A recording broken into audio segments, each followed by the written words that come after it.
Okay, so it's on, I think. Okay, it's 11 o'clock, so let's get started. So thank you so much. We have our next presentation from Neva Bojovic, who's going to talk about social entrepreneurship in stigmatized settings and the case of FemTech. Really fascinating work, and I'm looking forward to your presentation. Thank you so much. So thank you everyone for joining, and thank you for organizing this first Inclusive Impact Summit. The sessions have been really great so far. So today I'm going to present you a little bit our work on FemTech, and I have been working on globally on issues related to women and innovation for a while now. And this is just a part of the project. This paper is done in co-authorship with Padmaja Argade from IUM Monaco, Raghu Garud from Pennsylvania State University, and Rachel Sherrill from Spark Solutions for Growth. So we have been a team of academics, but also with actual industry expert who is helping us to collect and analyze the data. So what are we talking about here? What do we investigate in this study? Well, we, from the theoretical point of view, we wanted to kind of intersect a little bit the issue of social entrepreneurship and stigma, and to kind of understand how these two connect. And the reason why we do that, well, first, just to say what we kind of consider social entrepreneurship is the entrepreneurship with goal of generating social impact alongside of generating profits. So something like in the previous presentation, where entrepreneurs are forming their ventures to not only do well, but also do something good. And oftentimes, these entrepreneurs actually go into social entrepreneurship to help different groups which are in some sort of way marginalized and suffering. So this is what we consider social entrepreneurship. So it doesn't mean that a venture is like non-for-profit. It actually means that the venture is for-profit, but also generating some sort of social impact. And we intersect this with the literature on stigma, which is defined as negative social evaluations coming from different audiences. In the case of organizational stigma, this comes because of some sort of activity of the organization, which is in some general sense stigmatized, either in relation to the activity itself, or the customers, or the market that the venture is in, and so on. And there is really a burgeoning literature on stigma in management and innovation and strategy. So we borrow from that to understand the issues, how stigma impacts social entrepreneurship.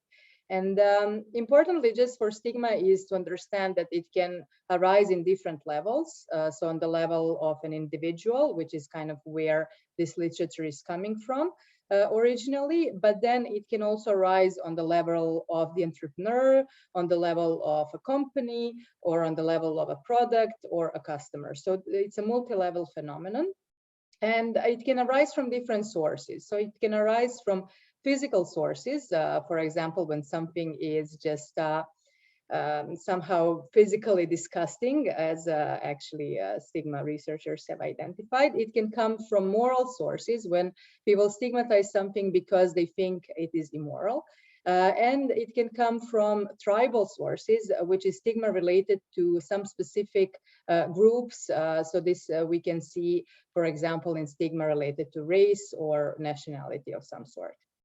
And importantly for our study, these sources of stigma can actually be intersectional.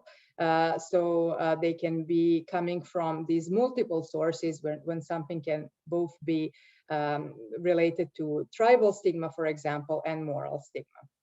So just a brief introduction to these two areas of research that we are trying to bring together.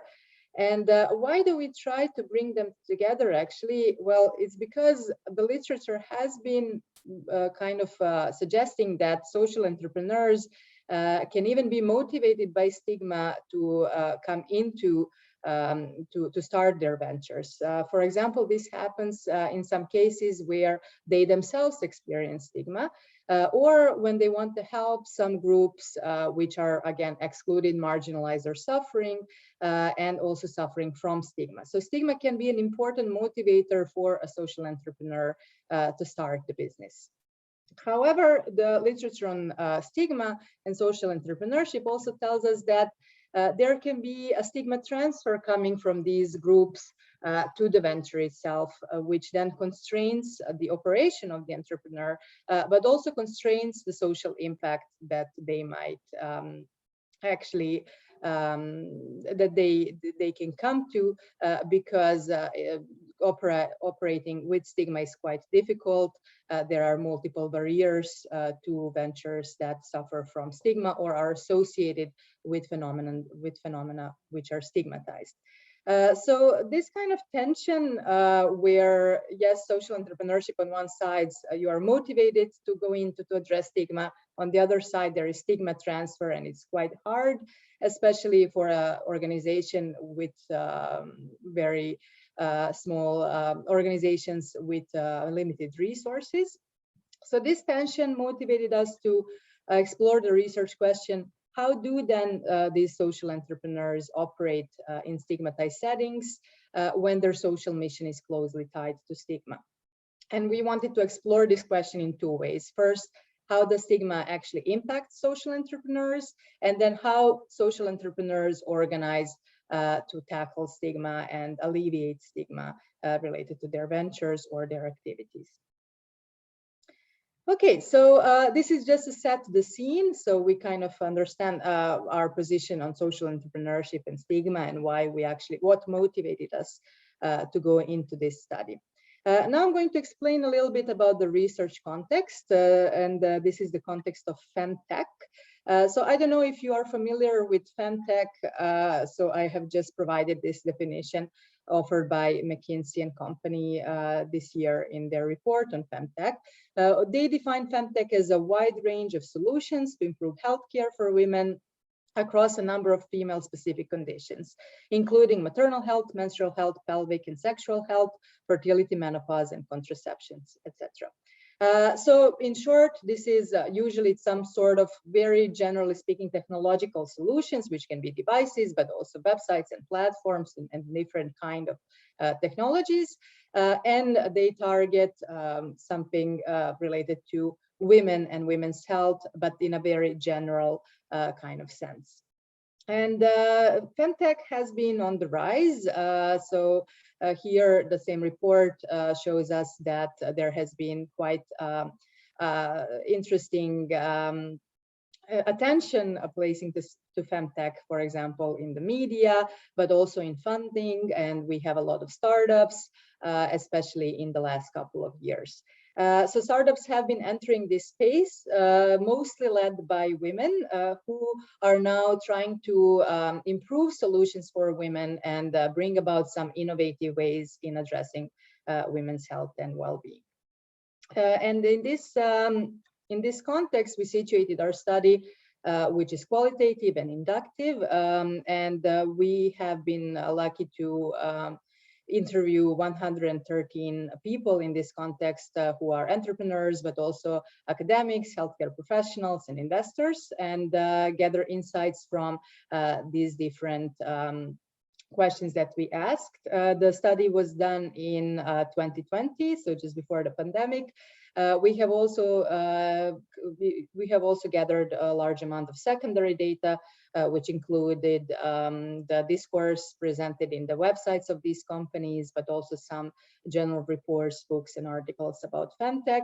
And we have been going through a very iterative data analysis process within the team, and especially comparing our results with interpretations from the industry experts that we had in our team.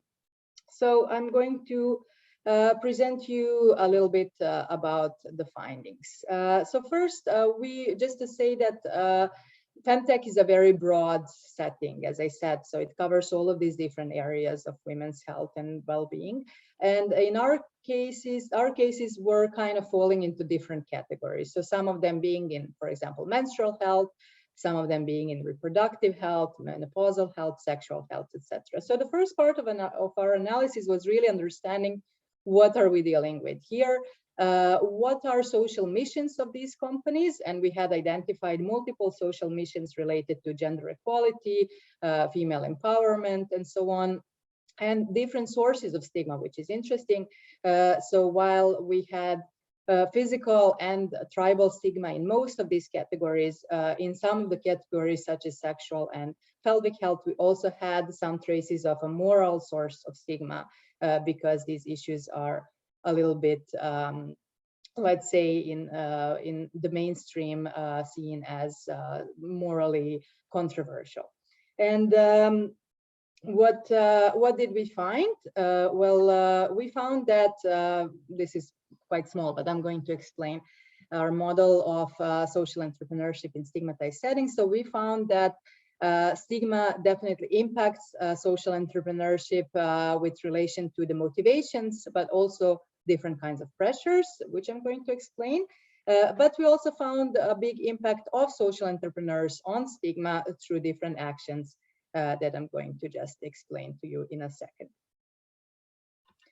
So our first finding was that stigma is a motivator to enter the business and become a social entrepreneur. So this is what has been identified a little bit in the previous literature, but we found nuances related to not only perceiving the entrepreneurial opportunity, because for example, because this setting was stigmatized, people were not really talking about that freely. There was a lack of solution for specific needs of women, and the entrepreneurs were seeing really an enormous business opportunity, as these quotes here show.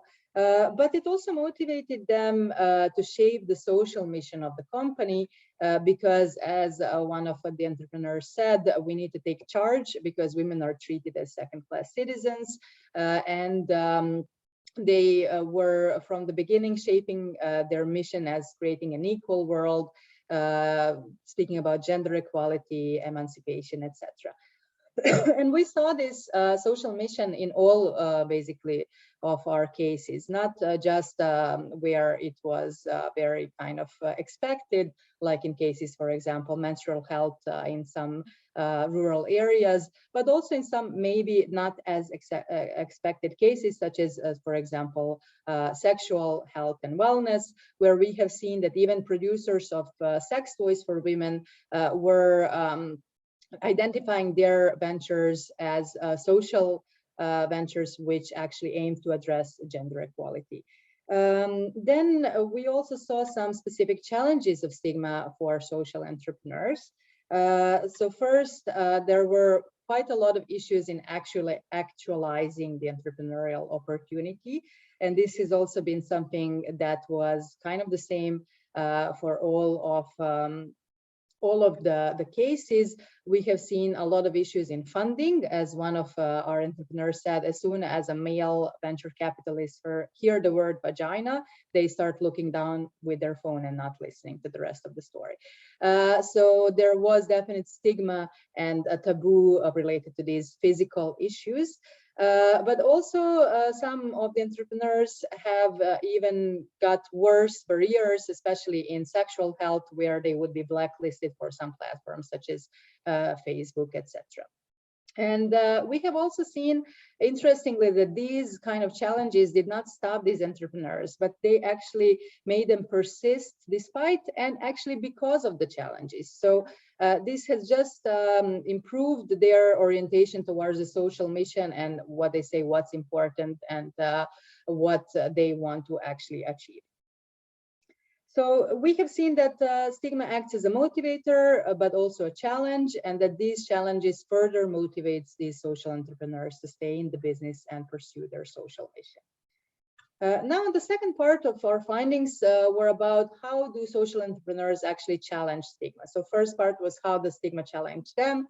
Then second part, how do they challenge stigma? And we found three interrelated sets of actions that they engage in. First, connective actions, which are mostly on the customer end, where we see that they are trying to alleviate pressure of stigma for their customers by building vocabulary around these issues, creating safe spaces, normalizing, talking, educating, and creating a customer community. Then we also saw a set of collective actions, which were mostly on the level of the industry, where we saw that these entrepreneurs, yes, they are competitors in some sense, but they also act as collaborators and sort of there is a camaraderie there to alleviate pressures of stigma for their ventures. So they act as a community to cope with stigma and to tackle some of the stigma-related issues collectively. We have also seen a set of corrective actions where these entrepreneurs, both individually and collectively, try to campaign for policy changes and changes in social perceptions related to stigma, where the aim was to actually alleviate pressures of stigma at the level of society. So in the paper, we go much more into these different types of actions. Now I don't really have time, but we have seen a lot of interactions between these three types of actions between the entrepreneurs. So just to go back to the model, so we have seen the impact of stigma on social entrepreneurship, where different levels of stigma motivate entrepreneurs to enter the business. They go through different kinds of challenges, which actually motivate them even more. And we have seen how this motivation transfers into different types of actions: connective, corrective, and collective actions. So what does this study brings to the table? Well, we believe that we contribute in multiple ways to literatures on stigma, entrepreneurship, and social entrepreneurship. By connecting the issues of stigma to social entrepreneurship, we show that stigma not only motivates entrepreneurs to start a business, but we also show what kind of challenges are specific to stigmatized organizations in social entrepreneurship, and how those challenges then motivate the entrepreneurs to actually stay in the business. We have also identified different challenges within the industries connected with multiple sources of stigma, so the physical, tribal, and moral, and we have identified some nuances in which the entrepreneurs reacted to those issues and in which those issues were intersecting within the industry. And one of the contribution is also the entrepreneurial practices to tackle stigma as a collective. So while the literature on stigma might suggest that in stigmatized settings, the competition is so tough because actually there are so little resources, for example, funding, etc. But we have seen that these specific challenges actually bring the entrepreneurs together as a collective to not only commiserate because of the stigma, but actually to collectively tackle some issues of stigma. Lots more to talk about, but I will stop here, and thank you for your attention. I would appreciate any comments or questions. This is very much work in progress. We have just started to kind of bring the paper together, so any kind of comments are really welcome. And if you want to connect with me and talk about this, here's my contact details. Thank you very much. Okay, thank you. That was wonderful, really interesting, and I've been in that field of sex roles and sex differences and women's issues for a long time. We also have a lot of other people on this call who have an interest in this. So let's take some questions or comments. You can chat them or just raise your hand and just ask your questions. Anne-Marie. Great presentation, thank you. It was outstanding.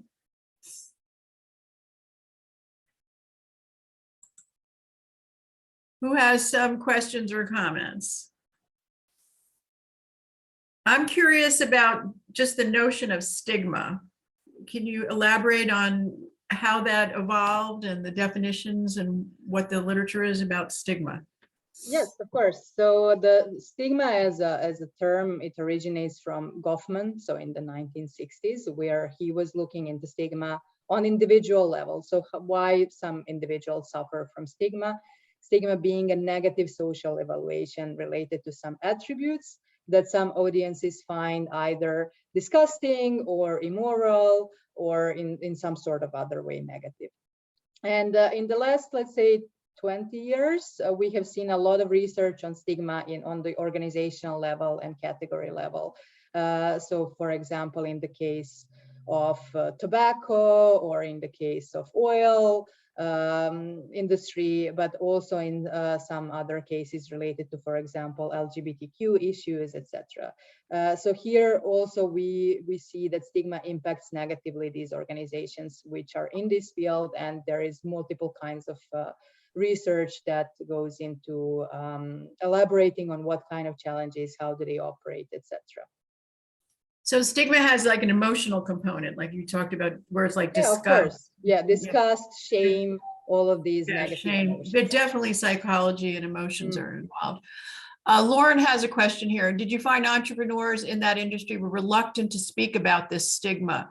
Also, was there any instances where they reported trauma as a result of stigma? Are these concepts somehow related? Right. Actually, we did not find that they were reluctant. They actually want to speak about this. So that's kind of what's their whole point is they want to address stigma. They want to talk about that.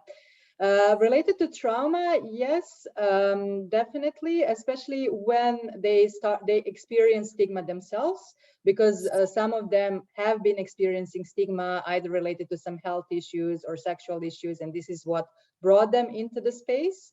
Some of them did not experience stigma themselves, but they actually want to help people who experience stigma. But I think the issue of trauma is actually pretty interesting, and we could maybe even do some study on that relatedly. So thank you very much for that comment. Great, thank you. Yelena has a question. Go ahead. Oh, thank you. Thank you, Neva, for the really interesting presentation, and quite a few things that you talked about resonated that we're seeing in the field, right? And many issues. I think it's nice to gain clarity. I was wondering how much of the identity literature, which is so important, of course, in the entrepreneurship domain, you're drawing on. I mean, I heard you hint about this, but just now you were saying in your response that some of these entrepreneurs, right, they're looking to help, so they're not personally somehow engaged. We've seen some literature around, psychological ownership, and then identity, and how open then, or what kinds of actions entrepreneurs pursue in response to how the market, how investors, how potential customers, etc., treat them, or what kind of reaction comes back. Can you speak a little bit to the identity issue, whether or not in different forms here? Mm-hmm. Right. Yeah, I think that's an interesting point. We haven't actually looked through it through an identity lens, but I think there's definitely something there. The literature on stigma has been looking into issues of stigma and identity, even on the organizational level, but not very much, because usually we see organizational stigma as more something where you deal with audiences which are outside of the company. But I think in this case, it would be interesting because a lot of these entrepreneurs have been personally experiencing different identity-related issues, even like, for example, related to their gender identity, etc. So I think this can definitely be something that we can look into. Great, thank you. Ken Nishikawa has a question. Do you think there are any age differences in social entrepreneurs like college students and midlife employees from the idea of stigma? Yeah, that's an interesting point. I would have to look into that. We do have age for all of these entrepreneurs, but I think that a lot of them, for example, in some life stages, right, they decide to go into this. For menopause solutions, etc., they kind of go into that around their 50s, let's say. Then for issues related to reproductive health, it's a little bit earlier. So we have seen that sometimes going into business corresponds with some sort of life stages. But again, not all of these entrepreneurs go into it because they experience it themselves. So I think that's an interesting point, but we could definitely look into that. Thank you. Matt also asked, across issues, now I lost it. It moved. Hold on a second. It moved up. Across issues, I've seen second level issues coming up after the initial progress addressing stigma. Any thought to anticipating and addressing those second level issues? I'm not really sure, Matt, what you mean by that, if you could elaborate. Matt, can you clarify that? Yeah, I'll try. More mental health than this, but even in this, for mental health, just some of the athletes in basketball, tennis, gymnastics, it seemed that there was progress in overcoming the stigma, and then we hit a wall because there was something that was lurking, and then it comes out from maybe more conservative side that just brings us back to some degree. And I was wondering if there's some way that if we're addressing stigma, we anticipate that potential going backwards, and maybe have a strategy to either minimize it if at all possible or overcome it. And even in this area over the years, when I was taking certain social science courses, they would always tell us, when you're working in a different culture, you never criticize. So that was like a rule. But then I would bring up female circumcision, and how could you not criticize or at least do something about it? And then people start to say, oh yeah. So it's like it was always a perpetual dilemma, so there was some real hard stuff if you're going to seriously tackle it that might require some creative thought. Yeah, that's a good point. And I don't think the literature on stigma has addressed this as much, like what happens if there are cycles of stigmatization. And what we have seen in this study, but also in some other studies, is that scandals actually play quite a big role. So like, for example, some scandal happens around stigmatization, and then this is kind of like addressed again.